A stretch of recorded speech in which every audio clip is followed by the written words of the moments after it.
सीताराम एक भक्त थे, कृष्ण भक्त, जो राका और बाका दोनों ही पति पत्नी थे।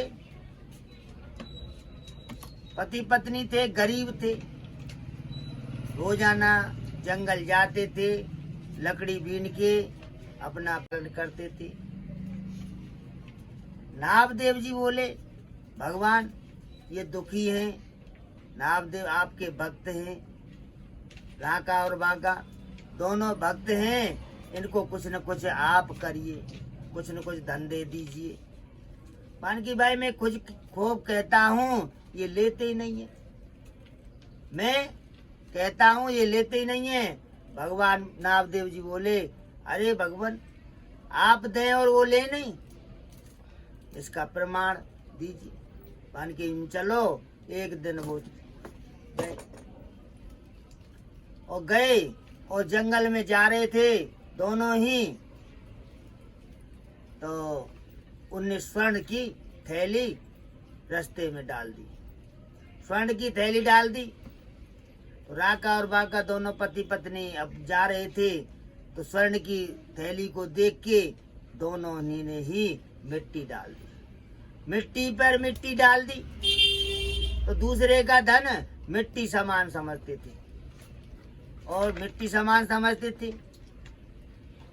और भगवान बोले, पानकी भाई नामदेव जी देखो ये ने लिया तो नहीं, महाराज अभी तो समय बाकी है और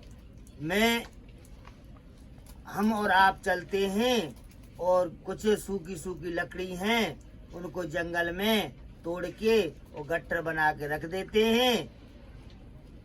अगर विचार आएगा तो ये लकड़ी तोड़ने में बहुत समय लगता है, तो इनको समय बच जाएगा। तो उन्होंने सब जंगल में लकड़ी तोड़ के रख दी, सूखी सूखी लकड़ी तोड़ के रख दी भगवान कृष्ण और नामदेव जी ने दोनों ही। तो राका और बाका दोनों ही पति पत्नी गए और देखे लकड़ियों की सूखी सूखी, आज तो बन के हमसे भी पहले कोई आ चुका है जंगल में और कहीं बाण लेने गया है, इसीलिए अपनी लकड़ियों के रख कर गया है। तो ऐसे संतोषी थे। इतनी उदारता होती है भक्तों में। संतोष कितना था, इतना संतोष के मतलब ये प्रेम, इतना भाव, इतना वो कहते हैं ना भगवान से। उधर राका और बाका दोनों ही आ गए। आने के बाद खाली हाथ आए उस दिन, मतलब ये कुछ भी नहीं बना, भगवान के जल पी के रह गए। भगवान से नामदेव जी से बोले, भगवान देख लो भगवान हमने इन्हें लिया तो नहीं, मान के आप देने में समर्थ हैं पर ये लेने में समर्थ नहीं है। क्योंकि भक्तों को दूसरे को कष्ट देना बहुत वो है। दूसरे को भक्त लोग जो होते हैं वो कष्ट नहीं देते हैं, दूसरों को कष्ट नहीं देते हैं। अब कष्ट भोगेंगे पर दूसरे को कष्ट नहीं देते। भक्तों की ये उदारता है।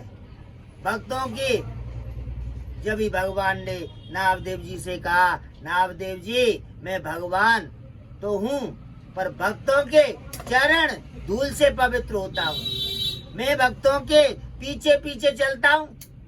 भक्त गारे गारे चलते हैं तो मैं पीछे पीछे चलता हूँ भक्तों के, और चरण धूल से ही पवित्र होता हूँ। तो बताओ कितनी बड़ी बात कही है भगवान ने कि भक्तों के चरण धूल से अपना मान रखने के लिए, अपना भक्तों का मान रखने के लिए भगवान ने अपना मान भी तोड़ दी थी। एक जगह नहीं, बहुत जगह।